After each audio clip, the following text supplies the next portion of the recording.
अस्सलाम वालेकुम। आज मैं आपके साथ रमज़ान में बहुत ही ज़्यादा काम आने वाली रेसिपी शेयर कर रही हूँ। आप इसको बना के फ्रीज़ कर लें तो रमज़ान में आपका टाइम भी बहुत बचेगा और मेहनत भी बचेगी।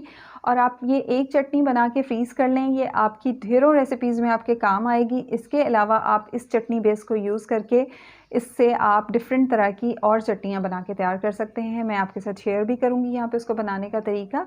यहाँ पे हम एक बड़े साइज़ की धनिया की गट्ठी ले लेंगे और धनिया की गट्ठी की जो हमने बारीक डंडियाँ हैं वो भी इसमें डालनी है, उनका भी फ्लेवर बहुत अच्छा आता है। एक गट्ठी पुदीने की ले लेंगे, 3 हरी मिर्चें ले लेंगे, मिर्चें आप ज़्यादा खाते हैं तो ज़्यादा डाल लें। 2 जवे हम इसमें लहसुन के गार्लिक के डालेंगे, आधा इंच का अदरक का टुकड़ा डालेंगे और इसको 2-3 टुकड़ों में काट के इसमें डाल देंगे। और इसके बाद जो है हम इसमें नींबू का रस डालेंगे 3 से 4 खाने के चम्मच, जो कि इसके कलर को भी डार्क नहीं होने देता और फ्लेवर भी अच्छा आता है। आधा चाय का चम्मच सफ़ेद ज़ीरा, आधा चाय का चम्मच नमक, 1 चाय का चम्मच चाट मसाला और 1/4 चाय का चम्मच काला नमक भी डालेंगे। थोड़ा-सा पानी डाल के हम इसको ब्लेंड कर लेंगे। तो यहाँ पे ये हमारी प्लेन जो हरी चटनी है बहुत ही मज़ेदार सी बन के तैयार है।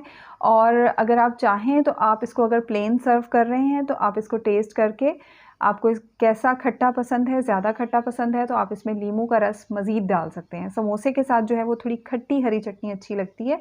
हमने इसको बना के फ्रीज़ करना है, इसलिए मैंने थोड़ा कम ही डाला है, 3-4 खाने के चम्मच डाला है। लेकिन अगर आप इसको प्लेन सर्व करें तो इसमें नींबू का रस और ऐड कर लीजिएगा।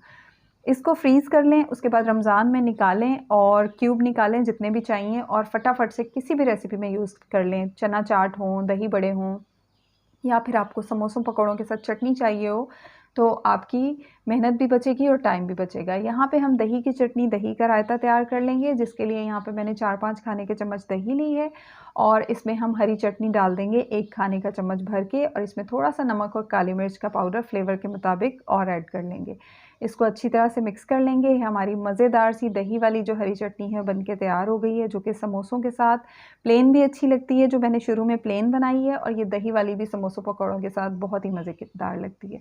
अब यहाँ पे हम अपनी मायो हरी चटनी बना के तैयार कर लेंगे। तो यहाँ पे मैंने मेयोनीज़ ली है 3-4 खाने के चम्मच और इसमें हम 1 से डेढ़ खाने का चम्मच ये हरी चटनी मिक्स कर देंगे और इसको अच्छी तरह से मिक्स कर लेंगे। इसमें नमक और डालने की ज़रूरत नहीं है क्योंकि मेयोनीज़ में भी नमक मौजूद होता है। मिर्चें अगर आपको ज़्यादा पसंद हों तो आप यहाँ पे काली मिर्चें और डाल सकते हैं। हमारी यहाँ पे तीनों किस्म की चटनियाँ बन के तैयार हो गई हैं, प्लेन हरी चटनी, दही वाली हरी चटनी और मायो हरी चटनी।